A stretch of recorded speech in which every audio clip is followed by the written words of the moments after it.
This program contains graphic recreations of scenes of historic brutality, including torture and hangings, which may distress some viewers. This is the British Isles, 400 years ago. You will be hanged by the neck until you are dead. Mass trials and executions erupted across the country. And the reason for this chaos and violence was witches. Devil's Hall! People were convinced they sank ships, brought famine and disease, murdered and maimed, because witches worked for Satan. Hundreds of innocent people were persecuted, Thou witch! tortured, and put to death in a hysterical effort to stamp out the scourge of witchcraft. Imagine living in that world. You could be accused, tortured, and executed on the basis of nothing more than gossip and superstition. How could such a deadly and violent idea have got so out of control in Britain? What drove the persecutors to such awful lengths? And what was it like for the victims who were tortured and executed for crimes they couldn't possibly have committed? This is the extraordinary story of how the terror of satanic witchcraft infected the British Isles and plunged it into chaos.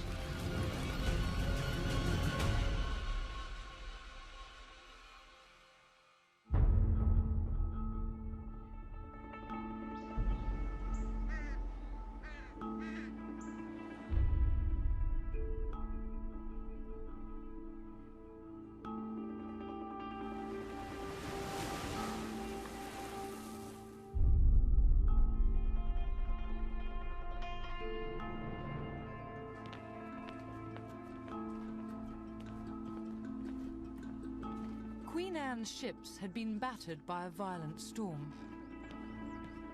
One ship sank, Anne's almost capsized. The badly damaged convoy had limped back to Scandinavia. King James decided he would have to go and fetch his new wife himself. But James would bring back far more than just a new queen from Denmark.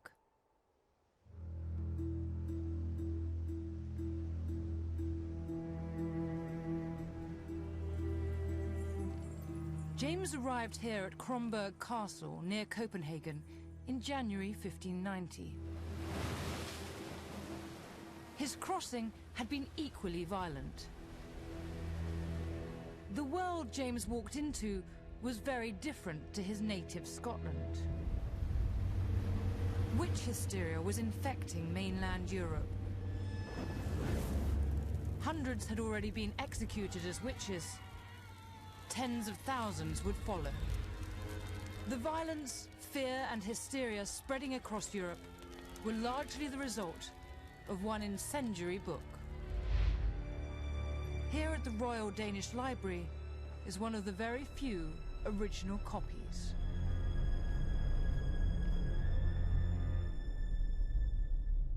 This is the Malleus Maleficarum, or the Hammer of the Witches. It was principally written by one German Dominican monk called Heinrich Kramer, and he wrote it to argue that witches existed and that they worked for the devil. It was a legal manual for the hunting and executing of witches. The Malleus Maleficarum pushed Cranmer's terrifying belief that witches were obsessed with poisoning, maiming, and killing, and they were doing it for Satan. Their aim was to harm, to murder, and to destroy. And if witches were the problem, the Malleus was the answer.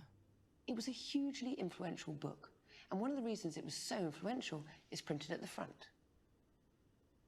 This is a papal bull, the Pope's equivalent of a royal proclamation. It was issued in 1484, just before the Malleus was published, and it stated that witches were heretics who had made an alliance with the devil. Cranmer reprinted the bull to prove that the church stood behind his book. Because it appeared to have the church's backing, the Malleus Maleficarum led to the wholesale torture and murder of thousands of people suspected of being in league with the devil.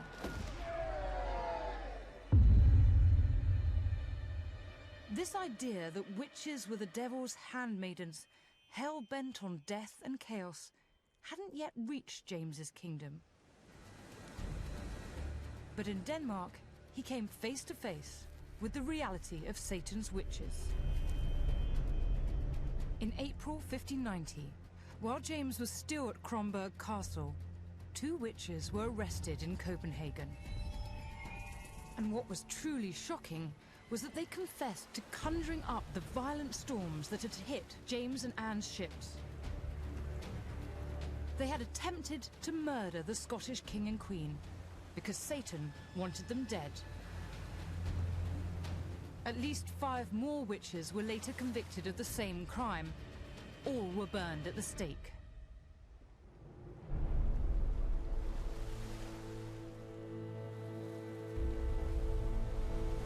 But if James thought he'd left the scourge of witchcraft behind him when he returned to Scotland, he was wrong.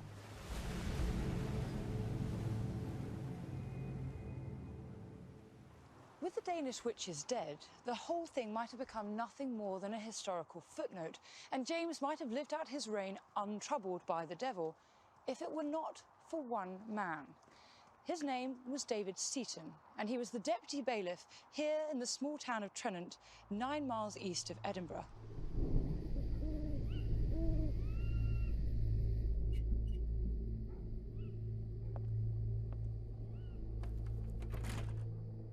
What Seaton did in November 1590 proved to James that the devil and his witches were alive and well in Scotland.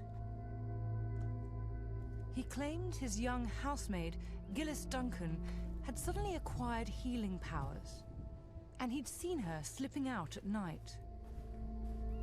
According to a contemporary source, Seaton believed only one thing could explain her furtive behavior: witchcraft. And he was going to prove it.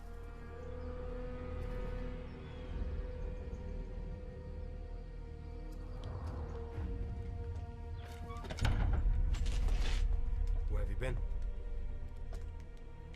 I was tending to the garden, sir. Lie to me!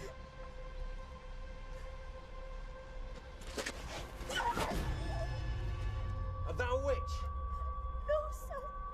Please, sir, no. The story of Seaton and Gillis is recorded in this pamphlet, first published in 1591. It's called News from Scotland, and it tells us exactly what Seaton did next. Her master did, with the help of others, torment her with the torture of the pillywinks. No.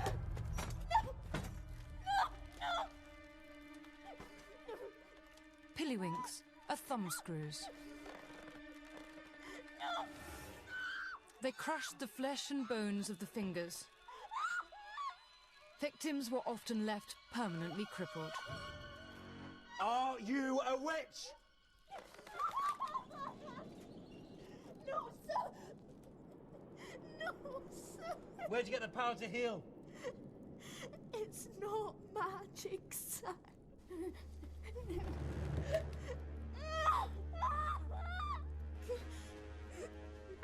Gillis must have endured unbearable pain, but she would not confess to something that she had not done.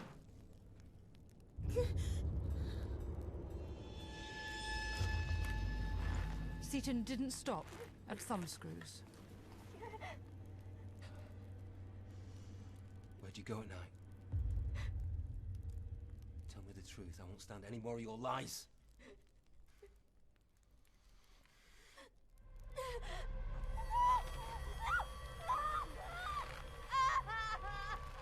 He turned instead to wrenching. As the rope was pulled tight, it crushed the head. It could fracture the skull and facial bones.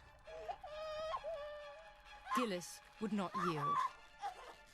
But the more she resisted confessing, the harder Seaton tried to break her. Confess, damn you! I don't think Seaton's actions had much to do with witch hunting. I think his motives were sexual. Perhaps he'd lusted after her for a long time and felt that, as master, he had a right to have her. It doesn't take a huge leap to imagine that a young woman sneaking out at night might have been having a sexual liaison with someone other than Seton. Whatever was driving him, I don't think that Seton could possibly have appreciated the death and suffering that would result from his obsession. In Europe, King James VI had seen that witches working for the devil had been hell-bent on killing him. He was about to receive proof that this dangerous belief was infecting Scotland too. Tell me the truth. The man responsible was bailiff David Seton.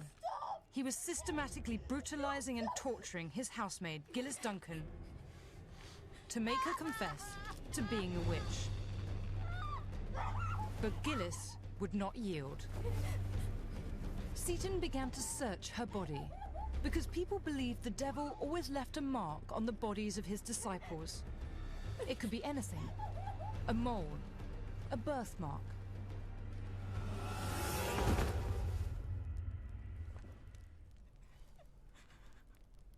Seton found what he was looking for on Gillis's neck. And for some reason, this is what broke her. All I've done is by witchcraft. And with the enticements of the devil himself, I rode to the town where a witch was received in service of the devil.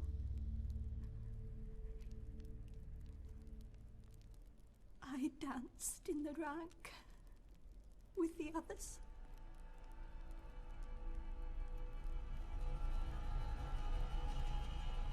We'll never know why Gillis confessed now, after she'd resisted thumbscrews and wrenching.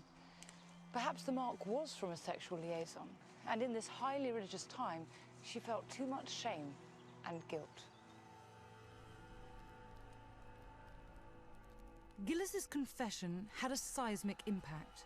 It was the first recorded incident of a Scottish witch admitting to working for the devil. It set in train a sequence of events that would kill hundreds of people. The repercussions would last 100 years.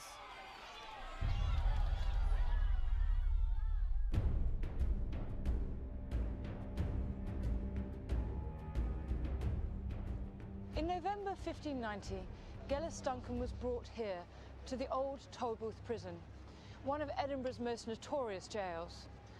The old prison no longer stands, but what does remain is the stone heart of Midlothian that was at the doorway.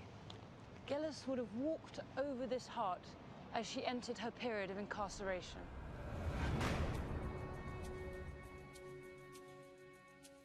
Gillis admitted to being part of a coven. She gave up the names of 8 other witches. They, in turn, named more. In total, over 100 people were hunted down and tortured.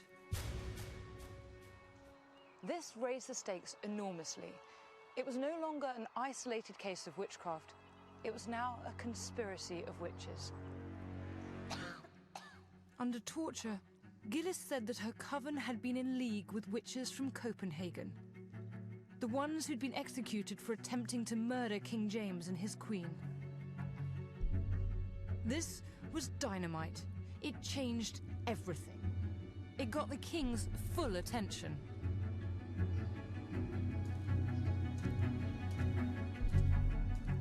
And he did something almost unheard of. He became directly involved in the case.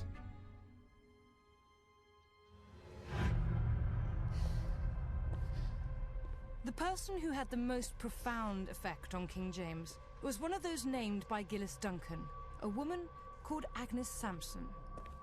Agnes was a midwife from Edinburgh. She was accused of being the most senior witch in the coven, and under torture, she too confessed to the attempted murder of King James. Agnes Sampson was taken down there to Holyrood House, James VI's official residence, not once, but twice. to be directly interrogated by the king himself.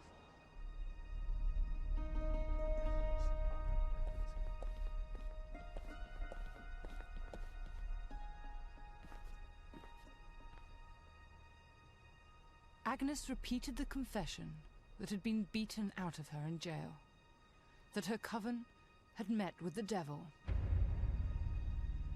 We met in the kirk at North Berwick. The plan was to raise a storm for staying of the Queen's coming home. He told me of the Michaelmas storm and that it would do great damage both at sea and land. He said it should be hard for the King to come home. The Queen should never come.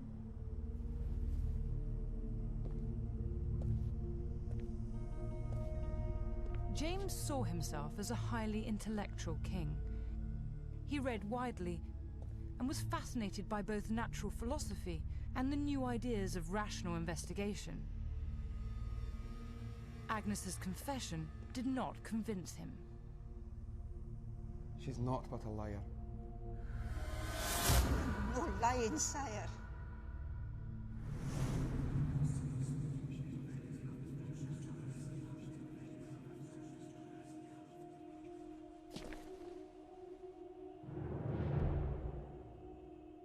According to James, Agnes repeated pillow talk between the king and his new bride on their wedding night, when they were alone. This was enough to convince him that Agnes must be a witch. It certainly sounded like magic, but whatever James may have believed, in reality there was little privacy for a 16th century king, even in bed. Possibly a juicy piece of gossip escaped the palace, or maybe the experienced midwife simply made an educated guess.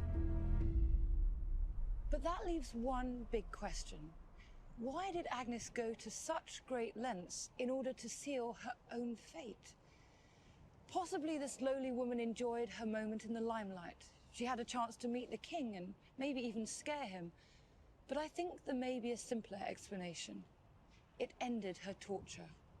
Agnes had been imprisoned in one of the worst jails in Scotland. She had been tortured, and she probably knew that this marked effectively the end of her life. So the best that she could hope for was to ease her suffering. And in that, at least, she was successful. James ordered that her torture should cease.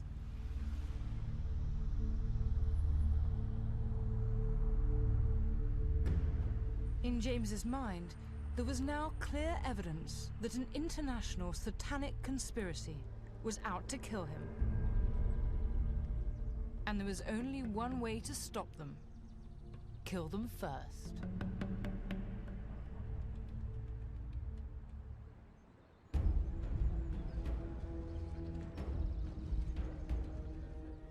On the 28th of January 1591, Agnes Sampson was brought here to Castle Hill in Edinburgh to be executed. We don't know how many other convicted witches were with her that day, but we do know that she wasn't alone.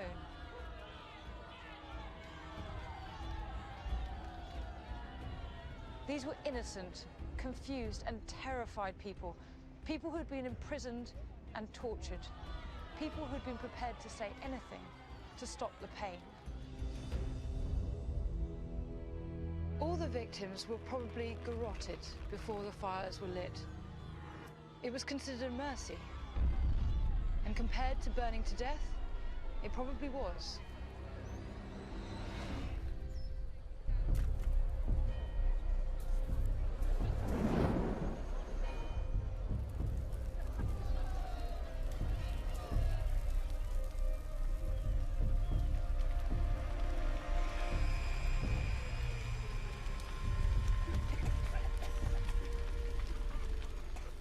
As the convicted witches burned, the air would have been thick with the stench of burning human fat. It would have seeped into the crowd's hair, their clothes, even the porous walls of the surrounding buildings. Of 200 people who'd been accused, around 70 had been found guilty of witchcraft and sentenced to death. Gillis Duncan, the young housemaid who started it all, rotted in prison for a further year, before she too was burnt at the stake. These events became known as the North Berwick witch trials. They convinced James that satanic witchcraft threatened his land and his life. And the king's personal involvement in the trials gave witch hunting the stamp of royal approval. Over the next few years, the infection spread across Scotland. In East Lothian, 62 people were accused, 33 in Fife, 86 in Aberdeen, and 11 in Ross. Few doubted that the devil and his handmaidens stalked the earth, at least in Scotland. Until now, England had largely escaped the curse of mass witchcraft trials. But on the 24th of March 1603, Queen Elizabeth I died, and her cousin James claimed the throne. James carried the witchcraft infection south to England.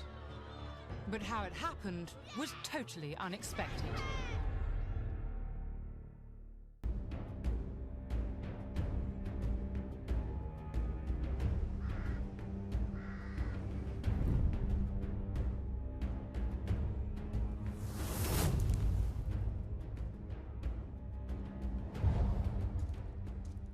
The English had high hopes for their new king. He was young, male, and already had a couple of sons as heirs. After 45 years of childless Queen Elizabeth I, it seemed too good to be true. But James was an unknown quantity, a foreign king in an alien land. His new subjects wanted to know what their new ruler was like, what were his interests, what were his beliefs, and which way was the wind blowing in this new regime.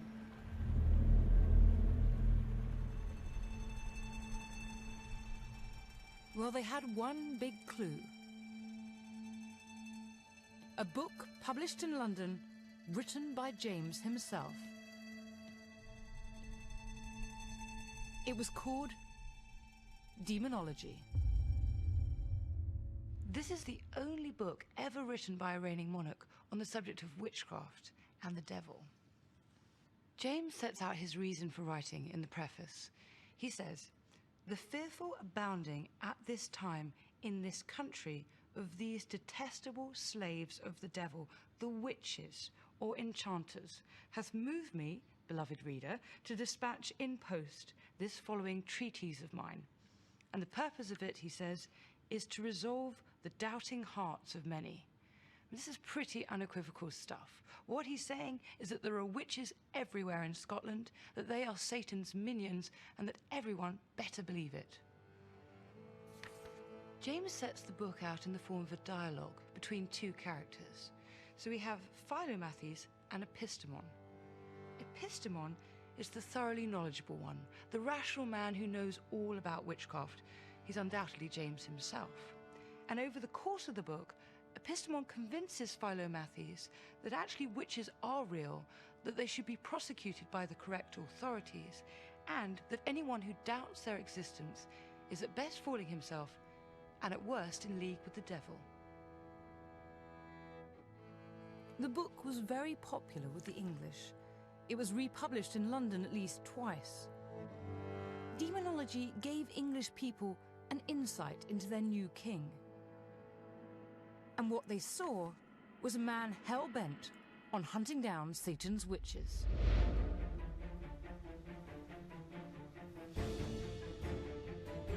And in 1605, James once again became involved in a case of witchcraft. But this time in England. Here at Exeter College, Oxford, the country finally saw their new witch-hunting king taking on the satanic scourge. In August, a wealthy and well-connected man gained an audience with King James. His name was Brian Gunter. Gunter had a problem with a witch. Now, I think it's quite likely that Gunter had read James's book, Demonology, and this was enough to convince him that the king would share his hatred of witches. Gunter presented his daughter Anne to the king and claimed that she had been cursed by 3 witches.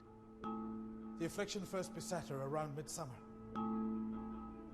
Her fits are violent, and her body contorts, and when she is in the throes, she vomits pins or pulls them from her nose. My daughter is bewitched, sire.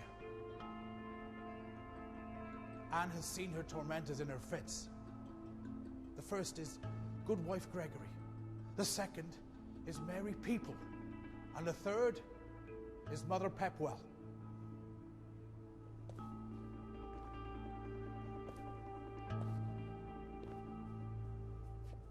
Is this true? Yes, sire.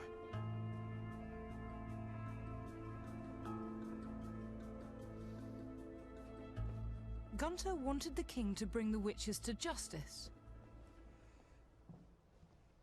But James did something completely unexpected.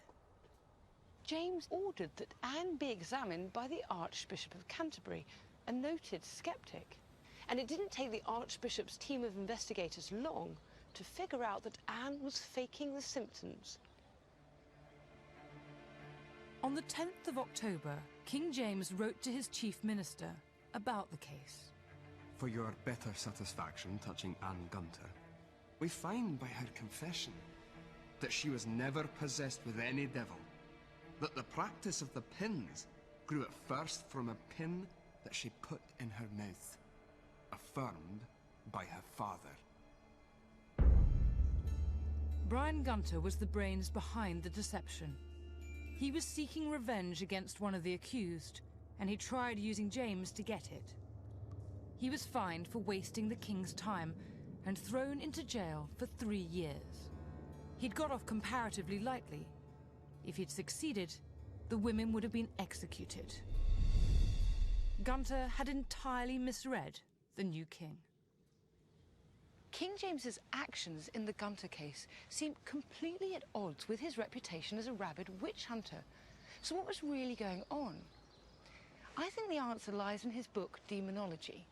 If you read it, you're left in no doubt at all that James wholeheartedly believed in Satan and witches. But Demonology is no Malleus Maleficarum. It's not trying to use fear to whip people up into a frenzy of witch hatred. It's an opportunity to make a case by rational argument rather than by mere superstition. It's designed as much to make sure the wrong people aren't convicted as the right people are.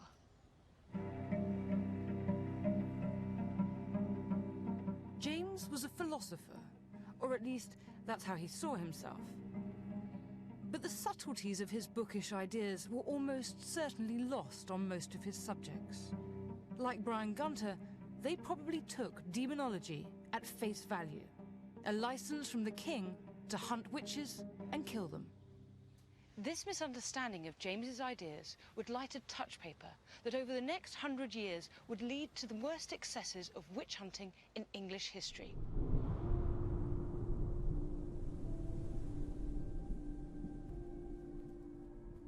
Seven years after the Gunter incident, the era of mass witch trials exploded in the English courts.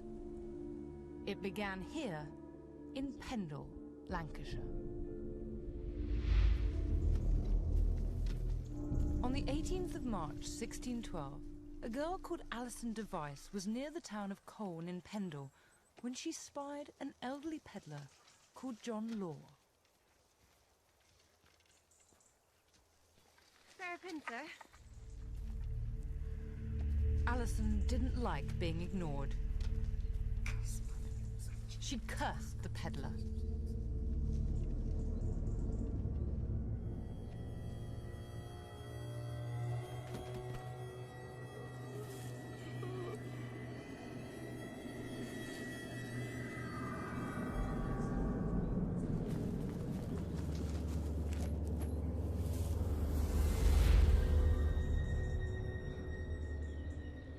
From the description of John Law's condition, paralysis down the left side, loss of speech, it seems likely that he'd suffered a stroke.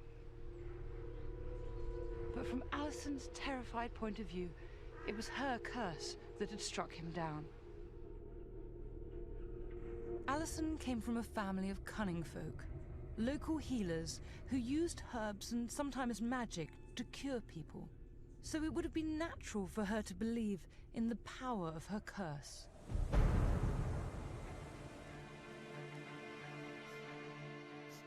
Horrified by what she'd done, Alison Device confessed. She was hauled up in front of local magistrate Roger Knoll. Alison admitted to cursing the peddler, but according to a report made at the time, she went much further. I demanded that the peddler let me buy some pins from him, and the peddler refused to open his pack. As I parted from him, there appeared a black dog. The black dog said unto me, "What wouldst thou have me do unto yonder man?" I said, "What canst thou do unto him?" And the black dog said, "I can lame him." And I said, "Lame him."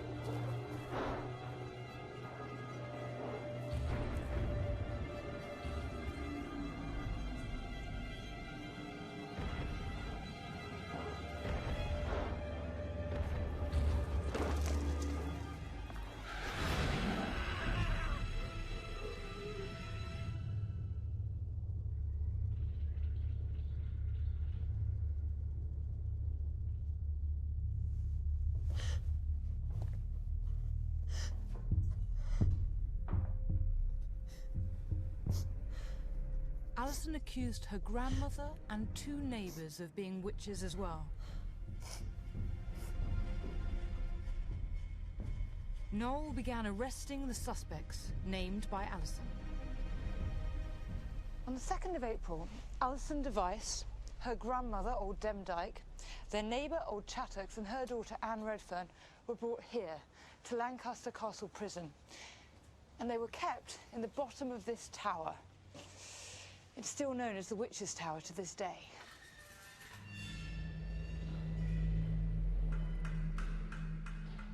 All the accused were interrogated. 8 further suspects, including all of Alison's family, joined them in the tower.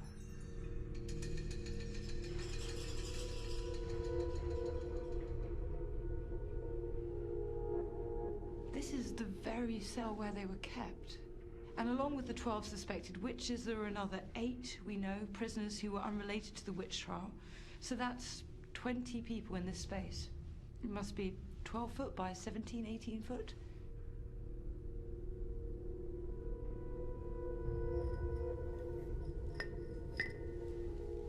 Quite something to imagine that the suspected witches, just ordinary people, were kept in here for 4 months. I mean, some of them were very old, they're in the 80s. Others, people like Alison, were as a teenager, and they were in here in the dark for all that time, awaiting their death.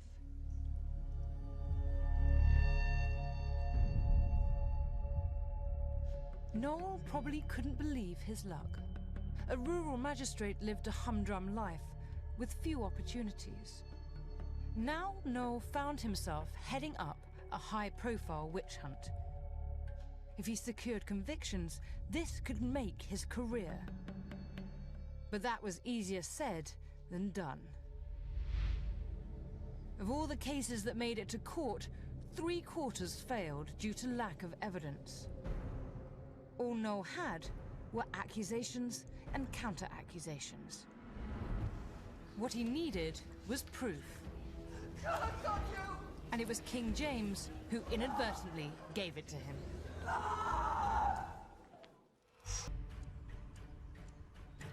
The era of mass witch hunting in England led to the torture and murder of hundreds of people. It all began here on the 17th of August, 1612, with the prosecution of the Pendle witches, one of the most infamous witch trials in English history. This is the site of the original courtroom in Lancaster Castle, where the Pendle witches were tried. Although it's now a library, the courtroom has only shifted a few feet, just through here.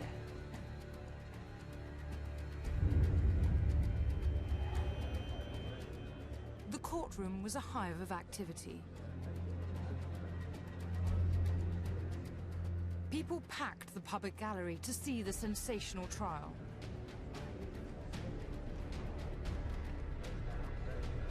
The judge was Sir Edward Bromley. Roger Knoll was the prosecuting magistrate. A guilty verdict could be a huge boost to his career. Thomas Potts was the court clerk. And we know the detail of this trial because he later published his records in this book. Over the next 2 days, 19 suspects stood trial, accused of using witchcraft to harm or kill. There should have been 20, but Alison's grandmother, old Demdike, had already died in that cramped and stinking cell in the Witch's Tower. I demanded that the peddler let me buy a pin off him, but the peddler refused. Unfortunately, Alison Device felt such remorse for cursing the peddler that she didn't even try to defend herself. So I said, lame him. She repeated her confession and was quickly found guilty. Devil's whore! The next to take the stand was Alison's mother, Elizabeth Device. You are accused that Good Friday past you dined at Moking Tower with persons you knew to be witches. At your meeting together, you talked about killing the constable and blowing up Lancaster Castle. I deny any such meeting or talk. Your spirit, Paul, did appear to you in the form of a black dog. Aforesaid spirit bid you to make a picture in clay after the said John Robinson, which you then did burn with fire and crumble. That is not true.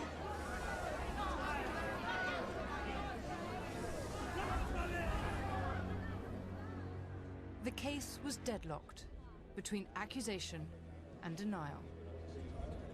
But Roger Knoll had a secret weapon.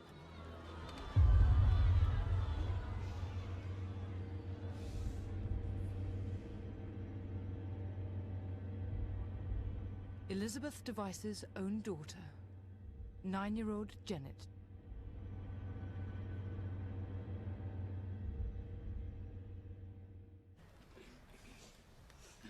My mother is a witch. Curse on you! Curse on you! What are you saying? Why are you saying this? You stupid girl, do you not know what you do? Shut up, girl! Shut up! Silence! No! That demon will come for thou and ravage thy mind! I will snuff out thy children with my own bare hands! Silence! I cannot speak with my mother here. Take her out! A curse on you! Ah! No!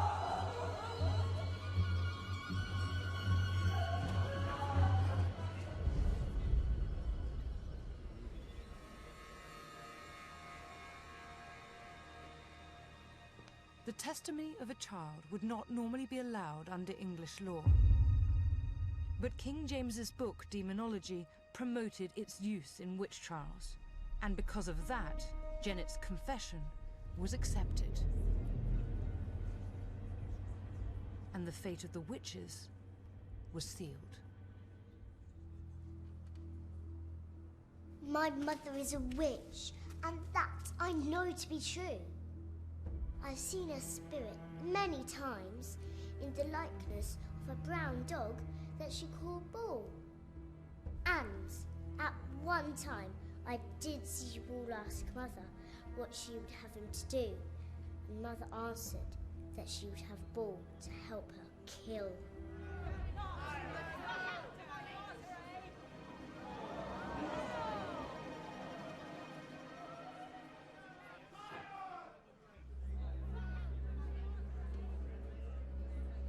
Little Janet named names.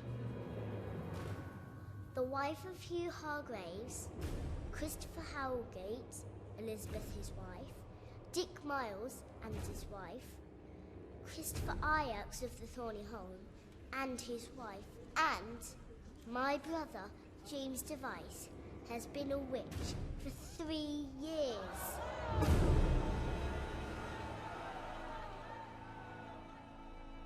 We'll never know why Janet testified against her own family. Maybe she thought they really were witches. Maybe she liked being the centre of attention. Or maybe, given the way that her mother shouted at her and threatened her in court, she was badly treated, and she thought that this was an escape. But I suspect the 9-year-old didn't understand the full consequences of what she said. And maybe Noel bullied and brainwashed her into saying what she did, just as Brian Gunter had done. At the end of a 2-day trial, 10 of the 19 accused were found guilty of witchcraft. Janet's entire family was convicted. You will be taken to the execution grounds for this country, where you will be hanged by the neck until you are dead. And may God have mercy upon your souls.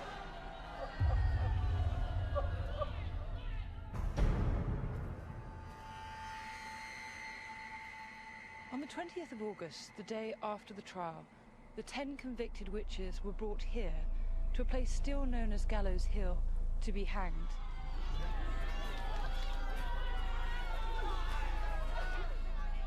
Perhaps under similarly grim skies, the crowds would have gathered to see the spectacle, to see the old, unloved, despised witches meet their fate. And maybe amongst them there would have been the young girl who had condemned her family, her own mother, to meet the rough rope and the short drop.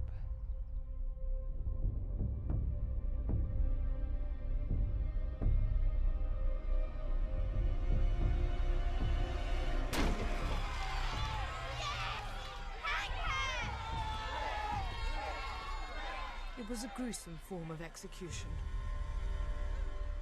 The drop wasn't high enough to break their necks. Instead, they died by agonizingly slow strangulation. Janet disappears from the historical records after the trial, but the name Janet Device is listed as one of a group of 20 witches tried in Lancaster 22 years later. It appears that she was convicted and probably died in jail. We can't be sure if it was the same girl, but it would be a cruel form of poetic justice if it was. The Pendle trials were a watershed. They triggered 100 years of institutionalized murder in England, and the blame for that must lie, at least partly, with King James. His book, Demonology, sanctioned forms of evidence and torture that drove the worst excesses of witch hunting. He would have been mortified. Pendle was everything the rational James disliked. A case based on hearsay, manipulation, and petty jealousies, rather than based on scripture, evidence, and due process of law. James knew it was as terrible a thing to condemn the innocent as to let the guilty go unpunished, and he'd written Demonology as a manual to prevent precisely that. But James failed to grasp how other people would see a book written by the king on the prosecution of witches. And over the next 50 years or so, this misjudgment would lead to hundreds of innocent people being sentenced to death. Next time, witch hunting brings terror to England. Not just of witches, but of the man who was hunting them down. Somebody there? Welcome to the world of the Witchfinder General. Tell me the truth. I am your confessor.